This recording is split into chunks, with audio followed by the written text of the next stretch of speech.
Iran যুদ্ধ নিয়ে বড় ধরনের কৌশলগত ভুলের মুখে ট্রাম্প প্রশাসন। যে যুদ্ধকে সামান্য সময়ের অভিযান বলে দাবি করা হয়েছিল তা এখন বিশ্ব অর্থনীতিকে খাদের কিনারায় দাঁড় করিয়েছে। হরমুজ প্রণালী বন্ধের হুমকিতে স্থবির হয়ে পড়েছে বিশ্ব তেল সরবরাহ। ওয়াশিংটন কি সত্যিই ইরানের পাল্টা আঘাতের তীব্রতা বুঝতে ভুল করেছিল? বিস্তারিত নাইম আহমেদের ডেস্ক রিপোর্টে। শিয়া বাটার ও ভিটামিন সমৃদ্ধ লিলি বিউটি সোপ, তারুণ্যময় উজ্জ্বল ত্বকের জন্য। ইরান যুদ্ধে প্রশ্ন উঠেছে যুক্তরাষ্ট্রের কৌশল নিয়ে। যুদ্ধের আগে মার্কিন জ্বালানি সচিব ক্রিস রাইট আত্মবিশ্বাসের সঙ্গে জানিয়েছিলেন এই সংঘাত বিশ্ববাজারে কোনো প্রভাব ফেলবে না। ডোনাল্ড ট্রাম্প এবং তার উপদেষ্টাদের ধারণা ছিল গত বছরের জুন মাসের মতো এবারও তেলের দাম সামান্য বেড়ে আবার স্বাভাবিক হয়ে যাবে। কিন্তু তেহরানের এবারের কৌশল ছিল সম্পূর্ণ ভিন্ন।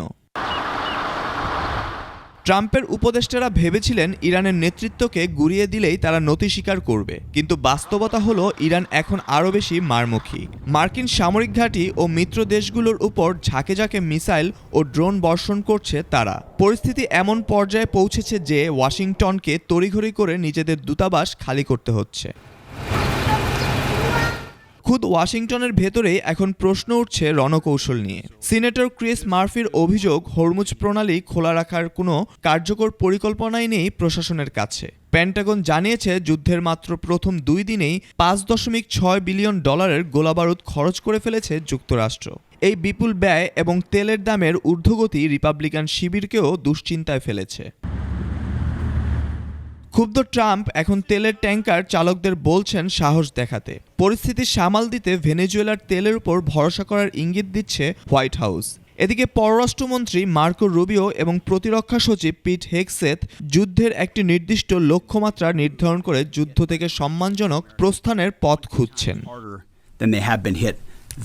তেহরানের হুঁশিয়ারি স্পষ্ট, হরমুজ প্রণালী হয় সবার জন্য শান্তির হবে, না হয় এটি হয়ে উঠবে যুদ্ধবাজদের পরাজয়ের কারণ। হরমুজ প্রণালী ও মার্কিন ঘাঁটি লক্ষ্য করে ইরানের হামলার কৌশলে কুণ্ঠাসা হয়ে পড়েছে ওয়াশিংটন। ট্রাম্প প্রশাসনের দূরদর্শিতার অভাব নিয়ে শঙ্কা দেখা দিয়েছে খুদ মার্কিনীদের মধ্যেই।